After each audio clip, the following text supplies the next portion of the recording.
Kia ora koutou. Hello everybody, and thank you for joining me today. From the beginning of our response to COVID-19 and over much of the last year, our border has been our first line of defence against the virus. Through our managed isolation facilities, we have helped around 135,000 people return to New Zealand or arrive in New Zealand, and we have done so very safely. Across that time, we've picked up just over 800 cases of COVID-19 through our managed isolation facilities, and we've seen only a handful of transmission events as a result of that effort. So it has been very successful, one of the most successful border defences in the world, and I want to pay tribute to the team who work at our border, our managed isolation facility workers, and all of those who are keeping New Zealand safe. We've always been open about the fact that we are constantly looking to review and improve our systems. Where weaknesses are identified, we look to close down the risk of virus transmission to reduce the number of cases coming into New Zealand in the first place and to continue to strengthen our defence. The more we learn, the more that our response can be tailored to particular situations as they arise. This constant learning and improvement has served us very well. It's made possible by the efforts of all of our team of 5 million. And as a result, New Zealanders are enjoying now and continue to enjoy freedoms that many other countries around the world are only just starting to rediscover again. We continue to be optimistic about the future. As more people around the world get vaccines, things will continue to change and freedom will continue to increase. But that does not mean that we won't have to continue to make decisions as situations arise in the meantime. So today I'm updating you on two significant decisions that we have made to improve our overall defences at the border. The first is the creation of a new category of very high risk country. It's expected to significantly reduce the number of infected people flying into New Zealand. We've done this in the face of rapidly increasing rates of infection in some parts of the globe. Our actions based on what's happening in those very high-risk countries, the prevalence of COVID-19 variants of concern, the public health measures that other countries have in place, and the overall risks to New Zealand through our border. Any case at the border creates additional pressures on our managed isolation and quarantine facilities, and it adds to the risk of transmission to other people, first and foremost as guests, but also border workers and potentially the wider New Zealand community. A travel restriction can help us to manage that risk, and it already has been. Earlier in April, the very high number of cases being identified amongst travellers from India necessitated an urgent restriction on travel from India, and we put that in place. Since then, we've reviewed that approach and the approach to managing the risk of importing COVID-19 from India and from other very high-risk countries. So we've considered the cumulative risk to New Zealand by assessing the likelihood of individual travellers having COVID-19 given where they have travelled from when they arrive here in New Zealand. For now, this assessment is based on the proportion of travellers from each country who have COVID-19 when they arrive in New Zealand. Given the difficulties that we have in corroborating case rate data, daily case statistics from other countries, the travellers arriving in New Zealand data is the best data that we have available to make these decisions. But we will continue to develop the very high-risk country framework and we'll provide a further update on that in coming weeks on the process for adding new countries to the list and on the process for removing countries from the very high-risk country list. Countries that have initially been designated as very high risk are those where more than 50 cases of COVID-19 per 1,000 arrivals have been detected here in New Zealand. We have, of course, recognised that some countries have a very small number of people arriving in New Zealand, and therefore those statistics are not necessarily a true reflection of risk. So we've put a floor in place where the threshold will only apply to countries where they have, on average, more than 15 arrivals into New Zealand in a per month over a 3-month period. That way we can target where we are most at risk of seeing high numbers of positive cases coming in. Initially, India, Brazil, Papua New Guinea and Pakistan are the countries that meet this threshold, and so they will be classified as countries that are very high risk. Despite the high reported case numbers in the US and the UK, where testing rates are also very high, travellers from these locations are about 10 times less likely to have COVID-19 when they arrive at the New Zealand border than someone coming from India, and 6 times less likely than someone coming from PNG, Pakistan or Brazil. The new category will come into force at 11:59 p.m. on the 28th of April. As a result, travellers from those countries will be temporarily restricted to New Zealand citizens, their partners and children, and parents of children who are New Zealand citizens. This is expected to reduce the number of potential cases coming here from India alone by 3/4, or around 75%. All travellers will require evidence of a negative PCR test from an accredited laboratory before travel. All other travellers, including New Zealand residents and permanent residents, will be required to have been outside of a very high-risk country for at least 14 days before flying into New Zealand. I want to stress that this was not an easy decision to make, and we do recognise that this will have a significant impact on a number of people. This decision's been based entirely on a risk assessment, and it will be regularly reviewed. There will be an exceptions process on humanitarian grounds. From tomorrow, we're also introducing a change to the way we handle arrivals in New Zealand in our managed isolation and quarantine facilities. This change has been made possible through the introduction and the opening up of the Trans-Tasman travel bubble, which has provided us with an opportunity to do things differently. As I've said, releasing rooms freed up by the bubble on a one-for-one basis for additional travellers from higher risk countries is not an option. It would increase the overall risk in our MIQ facilities significantly. While freed up rooms have and will continue to be made available, we've been reduced the risk of in-facility transmission.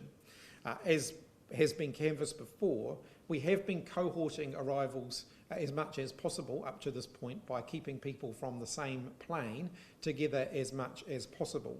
But we have seen instances where different planes have been arriving in the same, plane loads of people have been arriving in the same facility over a period of time.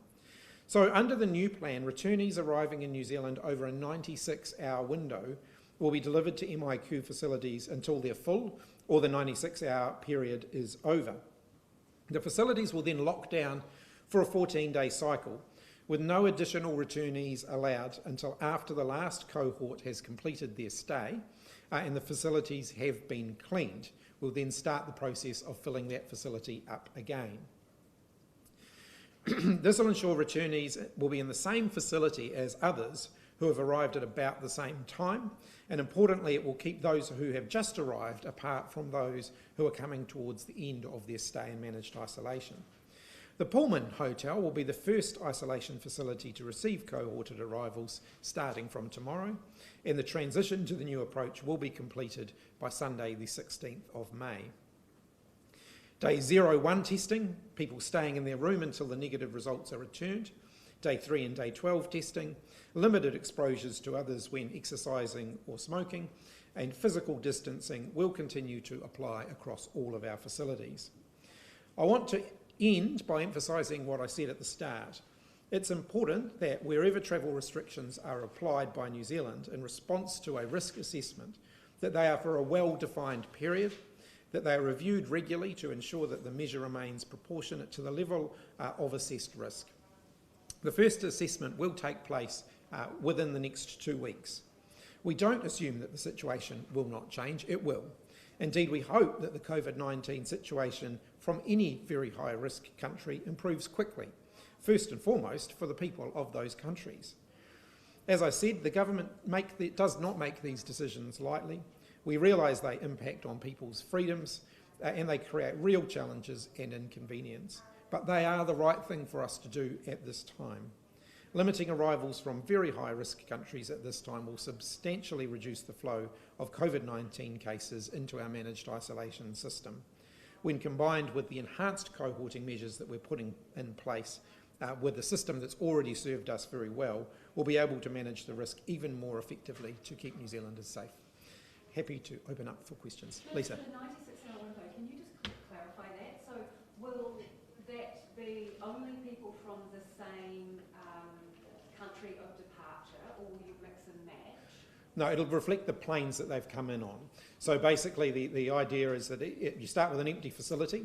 Over 92 hours you have plane loads of people all being transported to the same facility, either at the end of the 96 hours or once the facility is full. That gets effectively locked down for a 2-week period. We have to recognise that the country of origin isn't necessarily the best and only marker of risk for this particular purpose, because people are often interacting in transit and on the plane on the way to New Zealand.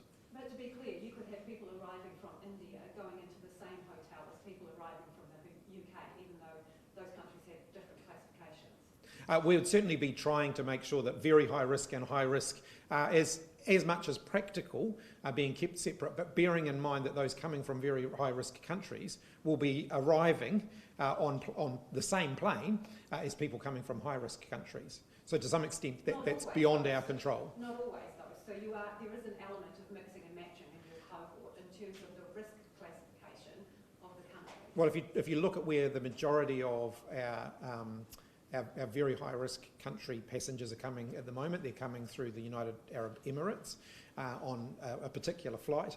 That flight also has people from Europe and from all around the rest of the world as well. So in terms of people who are not New Zealand citizens, who have rights to reside here in New Zealand, is it your expectation that they will have to exit a high risk country, pay for 2 weeks accommodation somewhere else, and then you'll allow them into New Zealand? That's right. So we haven't said, we have to provide a pathway for New Zealanders to come back. We've always been very clear, other than where there's a very short-term reason to put a restriction in place, we would not restrict the right of New Zealanders to return home. A permanent resident, of course, has somewhere else that is their where they are a citizen. But if they do wish to come back to New Zealand, then they can do that, but they have to spend 2 weeks somewhere else first. How many people are in that category as far as you know? As I indicated before, in terms of the overall arrivals from India, which is the largest group affected by this at the moment, around 75% of the overall number coming in would be affected, of our positive cases would be affected by this. So it would be a reasonably significant number of people.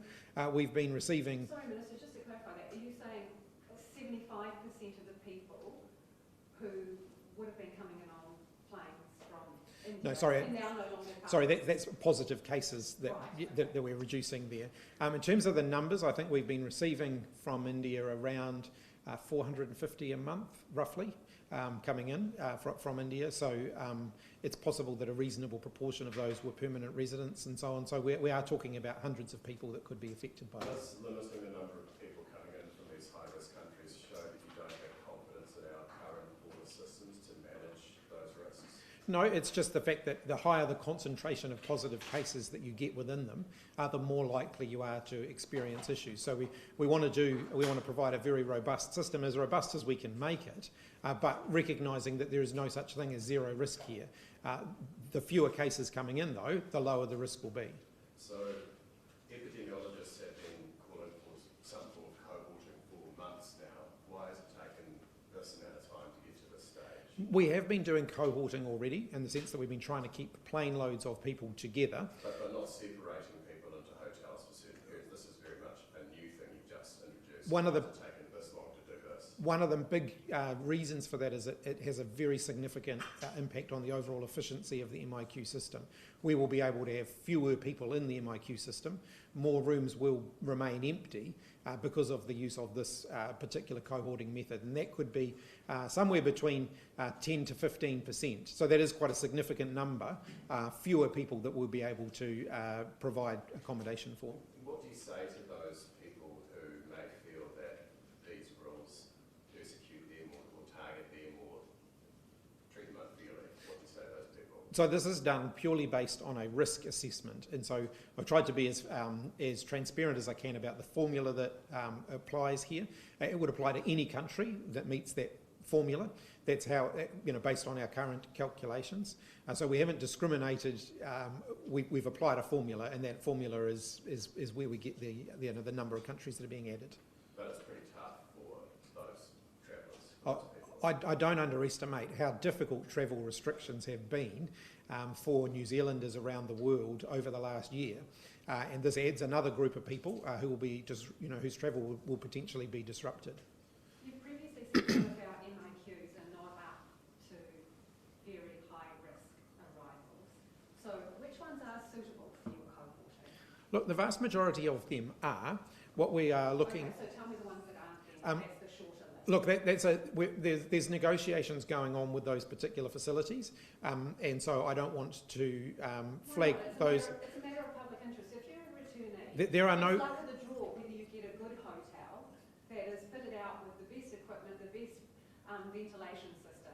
You know, some hotels have high risk, so tell us the ones that you don't think are up to very high risk returnees. Yeah, I'm not going to do that today. Ultimately, there are some who would cope with a higher concentration of higher risk returnees better than others. And there's a variety of factors, including how much physical space they have in them, the ventilation systems that are within them, the transport arrangements to and from them, the arrangements around exercise areas and so on. But I'm not going to release all of that today while we're in negotiations with those hotels. When will you release it? Look, once we've confirmed what that's going to look like, once we've got contracts, once we've determined whether any of those facilities are going to be repurposed or released from the system, then we'd certainly... What is the time frame to do that? look, it's happening at the moment.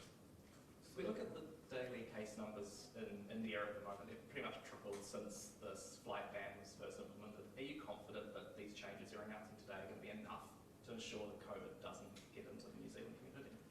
Look, we do have a very robust managed isolation and quarantine system, and it gets stronger and better all of the time. Ultimately, this is about reducing the risk within that system. If you look at the number of cases that have made it out of the border, it's very, very small relative to what we're seeing around the rest of the world. So we've managed to contain COVID-19 very well, whilst case numbers have escalated significantly.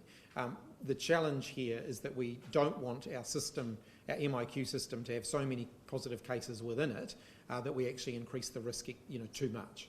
These countries that you've identified as very high risk have been arguably very high risk for quite a while now, especially India and Brazil, for example. Why are we only moving to label them like that now? What we've seen just in the last few months, and I was looking at this even as I've been monitoring it right the way through. Just in the last few months, we've seen a real spike in the number of positive cases coming in from those countries that we weren't seeing before. So if you look at... The arrivals from India were spiking for a long time before you moved to No, we were still seeing overall in our managed isolation facilities, we were averaging out at positive case numbers around that 3 to 4 a day.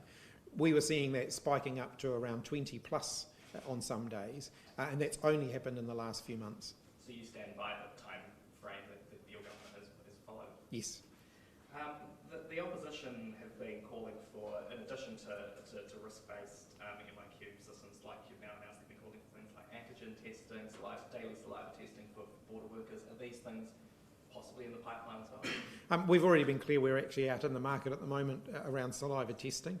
So we will be looking to put saliva testing on a more frequent basis in place.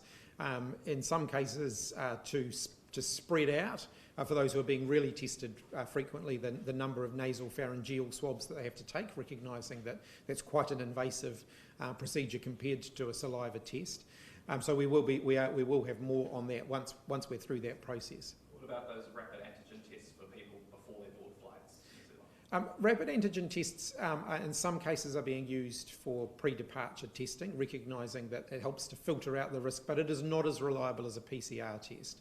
So we will require PCR tests for those coming from very high-risk countries, because that is still at this point the most reliable way of removing or minimising risk. But has the number of arrivals from those countries sort of proven that possibly a more direct test right before you board a flight is necessary as an increased buffer?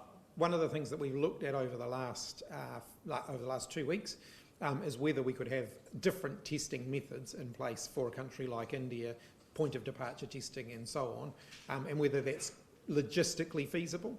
And the advice that we've had so far is that it wouldn't be. So, but we're reviewing this on a weekly basis because ultimately, we only want restrictions to be in place for as long as they absolutely need to be. So where testing technology can provide a practical and implementable solution. That's one of the things that we'll keep in the mix. For the hotels where cohorting will be happening, will exercising, so people going on bus rides to go and work out or go for a walk, will that still be in place? Because there's one thing, experts are saying we should crack down on is get rid of shed spaces, get rid of the smoking areas. Is that going to happen? So one of the things that we will look at, obviously, is in our consideration of which facilities we may keep or change, are exercise, the ability to exercise, whether we have to bus people to be able to do exercise.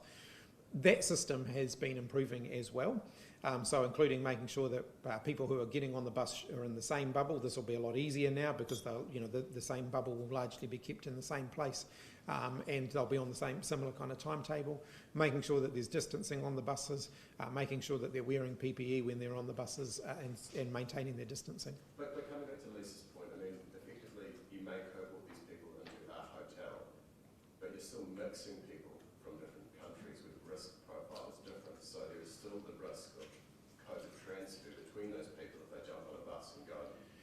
And that risk generally has existed from before when they've arrived in New Zealand. There are very few flights that are bringing, there are no flights, in fact, bringing people only from one country. Most of those flights are coming out of a hub where people are melding together from a variety of different points of departure. Then why not restrict them according to the flight that they arrive on? As much as possible, we'll be aiming to get the same flights into the same facilities. If we were to say have 50 people arrive on one flight, and then we were to shut that facility down and have only people from that flight in that facility, our capacity reduction would be significantly more than the 15% that we're going to get from doing it this way. Isn't that the point, though, Minister? Have you made this decision based on not what is the best methodology to do it, but because of your concern that you will not have enough beds? No, this is about looking at how we best manage the risk. We do have a balance here. No, we do want. Best managing the risk, Minister, would not that be confining? Well, best managing the risk would have no one coming in at all, and that's not what we're going to do. But you say you've got a legal responsibility for returnees, right? So bearing that legal responsibility in mind, wouldn't the lowest risk option be to cohort people according to the flights that they came in on? Well, that's exactly what we're doing, so that they will. But not entirely. You're mixing There could be several flights in one facility, that's correct. One of the challenges that we have at the moment is, in an ideal world, we would have the same number of people, same number of flights, same number of people arriving each day, every day, over a period of time, and you could manage, cohorts much more easily. The reality is that the number of arrivals from red zone countries can vary hugely, from a couple of dozen in a day to a couple of hundred in a day, and so we have to have a system that allows for that. MIQ staff, will you restrict them to working at a single facility if you're cohorting returnees and you're going to cohort workers as well? That's largely happening now, in the sense that the only people that would be moving between facilities would be the health staff. So those are the people who are doing the testing and so on. Not necessarily that would mean that we would need to significantly increase the number of people involved there. Ultimately, though, those staff, those health staff, can go home at the end of the day and they can go to a public event. They have PPE, they are keeping themselves safe. If the UAE flight is one of the highest risk flights, as you have identified, why not put a cap on the number of flights you will accept from that, on that particular route? It's not so much about the number of flights, it's about the number of people, and bearing in mind that the high concentration of those people, a high concentration of the risk on that particular flight has been people who have been coming from India. If we were to simply reduce the number of flights from the UAE, then those people could potentially be transiting through a different country instead, and it wouldn't necessarily reduce the overall risk. We're already limiting the options significantly through the travel restriction that I've just announced. So in terms of percentages of positive tests, right, one scientist is saying about 10 to 15% positives on the last couple of months arriving on that route, right, UAE, versus 1 to 2% across the board. Can you tell me what the figure is? What can you tolerate? What can you cope with safely in terms of the percentage of positive arrivals? Oh, as few as possible, ultimately. Of course, but where is the point where you switch over into whoa, we can't. Well, go to there isn't a magic number here, but ultimately, when we're dealing with sort of that 3 to 4 to 5 cases in a day versus, So getting what up around percentage? 20 in a day, that's a big difference. So what percentage around about can you cope with, say? I wouldn't put a number on it. So if you've got the 96 hours, is there a risk that we may not be able to have as many people coming into the country and have to stop people coming in because our hotels are full and reach capacity in those 96 hours? We actually have to say to people, look, sorry guys, you can't come. It will restrict the number of vouchers that we're able to release through the booking system. So yes, there'll be a 10 to 15% overall reduction in the number of rooms we are able to make available. Bearing in mind that because people are booked for a specific date, we can use that to map out and plan the cohorting. So sorry, how many rooms is that? Well, we've got about 4,000 rooms overall. How many people with existing MIQ vouchers might be affected by this? Is anyone going to have to rebook or change things around that because of this? No, at the moment our MIQ bookings are not at capacity. So we've seen a downturn in demand, particularly since the Trans-Tasman bubble opened up. And of course we've re-released, or when I say re-released, we've cancelled the bookings of people who were coming from Australia to New Zealand who had a room booked. And that again has freed up quite a bit of additional capacity too. You're standing down the Grand Mercure and the Grand Millennium, right? So you're showing up shop there for a period of time. Well, how does that play into this plan? How long can you afford to have those two offline? One of the things that we're doing at the moment is there was a lot of maintenance work that was planned for later on in the year. And so we're trying to bring that forward now to a period where we know demand is lower than it has been because we've got capacity there at the moment. What I didn't want to see is that those rooms sat empty and then later on in the year when they're trying to do maintenance there was an increase in demand.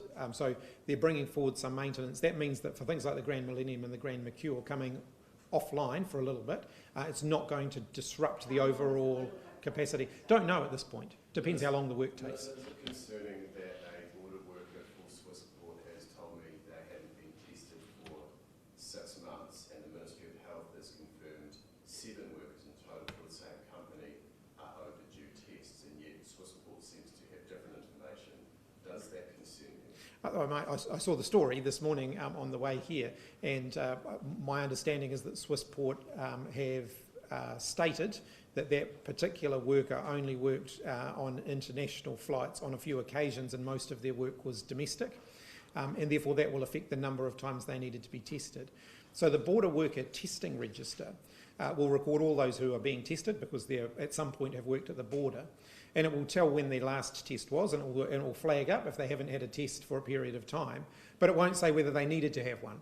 So if you take someone, for example, who's a security guard at an MIQ facility, if their primary job is to secure a warehouse somewhere and someone else is away sick and they're brought into MIQ to do a couple of shifts, they would then need to be tested as a result of that. They may then go back to securing their warehouse and they wouldn't need to be tested, but the system would flag them up as having not been tested. Understood, but what's clear is that your testing register as it currently is not very reliable, is that right? No, the testing register for those who are on it is very reliable. It will say exactly when the person was last tested. Well, that would seem to contradict what the information coming from the Health Ministry and Swissport. I mean, the Health Ministry says according to their research of the register, there are 7 workers who are overdue. They don't know how long they're overdue because all the data is incomplete. No, so it doesn't sound like it's very accurate. No, what it will say is that there are 7 workers working for Swiss who have not been tested within the last 2 weeks, but it won't tell them whether they needed to be. Only the employer will know that information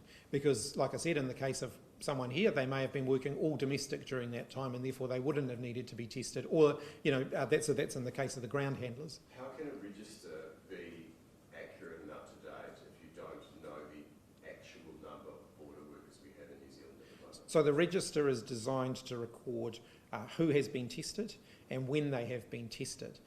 Ultimately, the monitoring of who needs to be tested and the responsibility for that has to sit with their employers. The only alternative would be for the government to be managing staff rosters for every firm that works at the border, which would be completely impractical. But it's just the oversight of this seems to be that the ministry's got some information, the employers have got different information. I'm just wondering when you guys all have information that actually meets up and it's accurate. I don't think they do have different information. So, like I said, the register records when the person was last tested. The employer determines when someone needs to have been tested. In this particular case, from what I think your story said, the employer has said that the person only worked internationally on 1 or 2 occasions. So that would determine. And that's disputed by the employee, and Yeah. I have evidence of that they worked other shifts in February, which they didn't get tested afterwards, and the company did not have records of this. So, I mean, isn't that an issue? Well, that's certainly a concern for that employer, yes. But like I said, that's not necessarily something that the government is able to police for every employee working at the border. So we do rely on employers making sure that they are keeping good records of when their staff worked and where they worked. What about fines? I mean, you mentioned, the Prime Minister mentioned some weeks ago that, it's an obligation and there are fines. So how many fines have you dished out? Ultimately, I don't dish out the fines. So the fines can be issued by a medical officer of health or by the New Zealand Police. My understanding is very few, if any, have been issued. Have any been issued? But the other legal, I don't, not that I'm aware of. I think there may have been one, but I haven't seen the details of that. The other avenue, of course, that I'm aware of is that WorkSafe have an ability to prosecute, and not just under, not just through what we're doing here, but actually they have a wider remit that allows them to look at whether employers are protecting the health and safety of their workers. Do you know what percentage of employers are complying with the orders at the moment? Again, it's based on the information that we have. We've seen good levels of compliance, but I don't have a record of the working hours and duties of every one of the 20-odd thousand people that work in some capacity at the border to be able to test to be able to run that against the testing register. Minister, the MIQs, how many of them have had the upgrades that you promised after the Pullman outbreak? So they've all had what's called a desktop review of their ventilation systems. Some have had upgrades already. So most of the lifts, for example, have had the HEPA filters put on them. Well, one of the issues here is that you have to take a facility offline in order to do the upgrades, which is what's happening at the Grand Millennium and the Grand Mercure at the moment. No, the Pullman has been upgraded. Some of them didn't need as much upgrade work. Outside of the Pullman, how many have had the upgrades? It depends on what the upgrade work was. So, so lifts, for example, my understanding is that all the lifts across the different facilities where they needed an extra filtration system in them has been done. Where there's how many with completed upgrades? Let's make it easy. How many with completed? I haven't got that number. So only the Pullman, maybe? No, I haven't got that number. I just couldn't give you an accurate number. Minister, why is the government contracting with DHBs for saliva testing, using a supposedly less effective test than the one that Braco Science is using at Auckland Airport? Look, ultimately that's a decision that I don't take. The decisions on which tests to use, we leave that in the hands of the medical professionals. Minister, considering the recent transmission in MIQ hotels, are you satisfied with the reports which haven't found the conclusive cause of transmission? No, it's well, yes and no. I mean, I think that they're doing what they can to find the cause of transmission, but the reality is, it's sometimes we will never know, and they'll leave no stone unturned. But sometimes it is a virus at the end of the day. It doesn't always leave a nice little trail for you to be able to identify how it spread from one person to the next. Minister, just one question. Is it frustrating that people are still travelling from such high-risk countries so far into the pandemic and that you do have to let them in because they are citizens? I think where people are travelling out of New Zealand to a very high-risk country or even a high-risk country, there are often very compelling reasons for that. It's often a compassionate reason. They'll have a terminally ill family member and so on. So with this new restriction that we've put in place for very high-risk countries, we do still have a grounds for humanitarian, compassionate exemption, if you like. And so we'll release more information on that about how people apply for that if they're in that category. Minister, Kiwi scientists have developed a coating that kills 99.9% of virus particles on surfaces, including PPE. That's at Victoria Uni. Given we've seen ward workers still getting infected and transmission happening in facilities on surfaces, would you consider using a tool such as this? Look, I think where there's any new products coming to the market and where people can demonstrate their efficacy, yep, there are avenues for them to look at bringing them into the market. And of course, we're out in the market buying things, and something that the people who are doing the procurement will look at. So one of the key last couple of questions, yeah. One of the key things here, just with this testing and response within the employers, is that these two former workers from Swissport are saying that there was no obligation, no follow-ups, no checks by the employer to get the tests. I mean, isn't that the fundamental problem? And is that a concern? If there's no actual follow-up, where's the initiative to go and get the test? If there is a problem with a particular employer, so when a case like this comes to light, then obviously that's something that the teams, the government teams working at the border are able to investigate, and so I'm sure they will be as a result of these most recent allegations around Swissport in particular. As I've indicated before, WorkSafe also have the ability to investigate, and they actually have quite significant legal powers, including the ability to prosecute firms where they're not doing what they need to be doing. Swissport has just last night emailed and texted workers to say that we are now going to text and email you when you're due to get a test, and you must get a test. I mean, shouldn't that just be in place for employers from the get-go? It already is. So if someone is on the testing register, they will get a text message when they are due to be tested. That's based on the testing cycle that they were signed up for when they joined the register. Now, bearing in mind that can change. But if, for example, they were a worker that needed to be tested weekly, at the end of that week, they'll get a reminder, text messaged directly to them, the employee, saying you need to be tested. It'll come before they need to be tested as a reminder. Their employer will also receive a message alert about that same employee saying that person needs to be tested. Now, obviously, there is a big if there, in the sense that if that person's still been working during that time in a role that requires them to be tested on an ongoing basis. And there are a lot of people, would be a significant number of people, who will join the register for a one-off event. So they might be a tradesperson going into an MIQ facility, for example, who does one job and then they leave. They need to be tested, they'd be on the register, but they may never go back. So understood. So your officials are investigating this scenario in Swissport at the moment? oh, absolutely.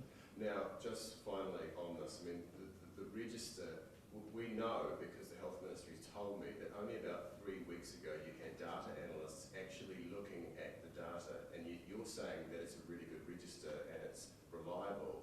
How can that be when you've only recently got people in there to actually look at the information? So one of the things that they've been looking at is whether there are any duplicate records in there that might be complicating the system. So if there are people, for example, who have different variants of their name, sometimes they can have more than one entry in the register. And so those still being ironed out, those are the sorts of things that are being checked to make sure that that's been an ongoing process. To give you a bit of history, when NHI, National Health Numbers, were first introduced, a number of people ended up, this was years ago, with multiple NHI numbers. Now, Health have worked over several years to really iron that out, but it's possible that there are still people out there who've got more than one NHI number. Minister, what advice have you had about your legal obligations to those permanent residents that you won't allow a direct route into New Zealand to? Sorry, what was that? So what legal advice have you had about your obligations, your legal obligations to permanent residents who have sort of been rerouted through other countries if they want to come back here?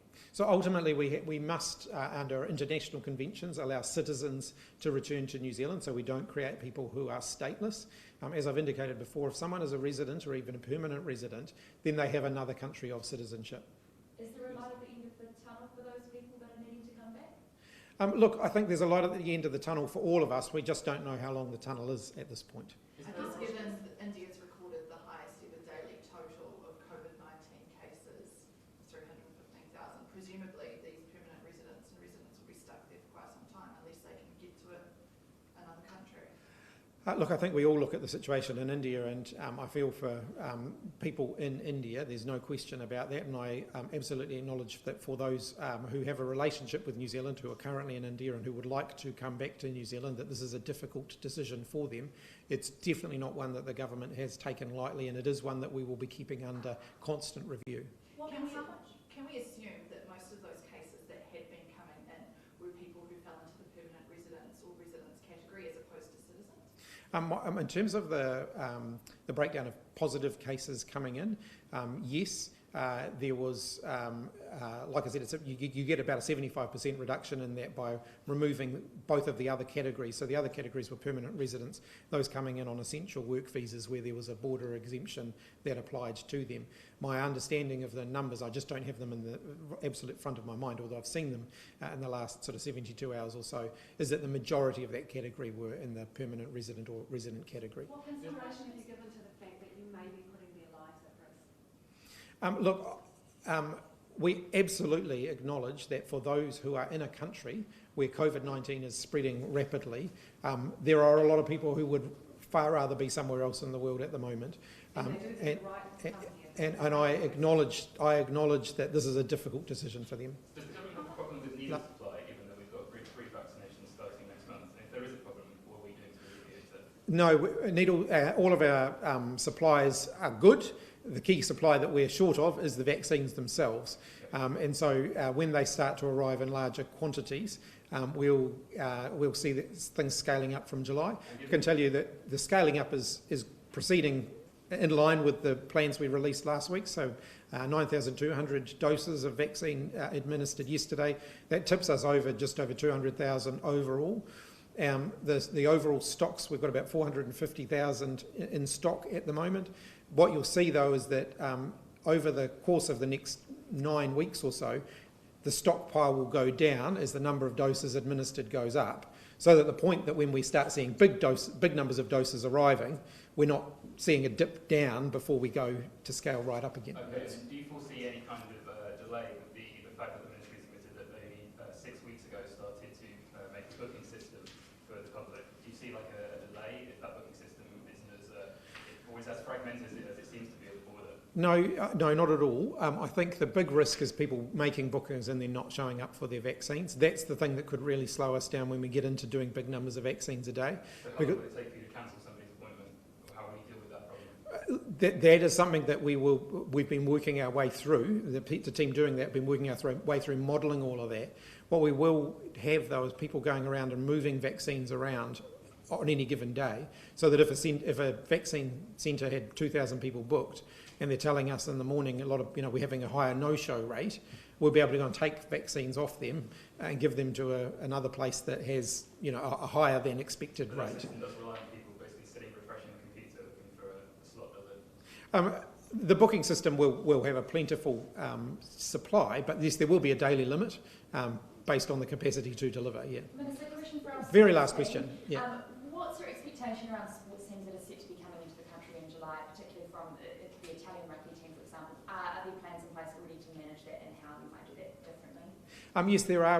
We're obviously, when we're talking about sports people, we're talking about quite limited numbers of people, but there are pretty robust arrangements in place for them, which includes how we manage them, how we manage any training that they need to do, and how we manage all of that very carefully. If there's any risk, then of course things like training, if there was to be any risk, then we would scale that back. So Minister, you get weekly updates on tests. this is Malaya. We'll give you one more each. There you go. Minister, you get weekly updates on testing. You said a couple of weeks ago. So how many people have missed tests this week? It's the numbers that I get tell me how many people have been tested. So if you look at the MIQ workforce, for example, I can tell you that on a fortnightly basis, we're doing around 5,500 to 6,000 tests on a fortnightly basis of MIQ workforce, and that's about 4,500 people in the regular MIQ workforce there. But I don't get a spreadsheet of every single person, no. Would you like to get a spreadsheet of everyone to know if they're tested? No, I think that's cheeky, but no. Yeah, Lisa. So the county's Manukau DHB catchment, Yes. can you give us an end date for when you're going to get through vaccinating the people in that catchment? Look, they'll be similar to others. It'll be by the end of the year. That's the goal.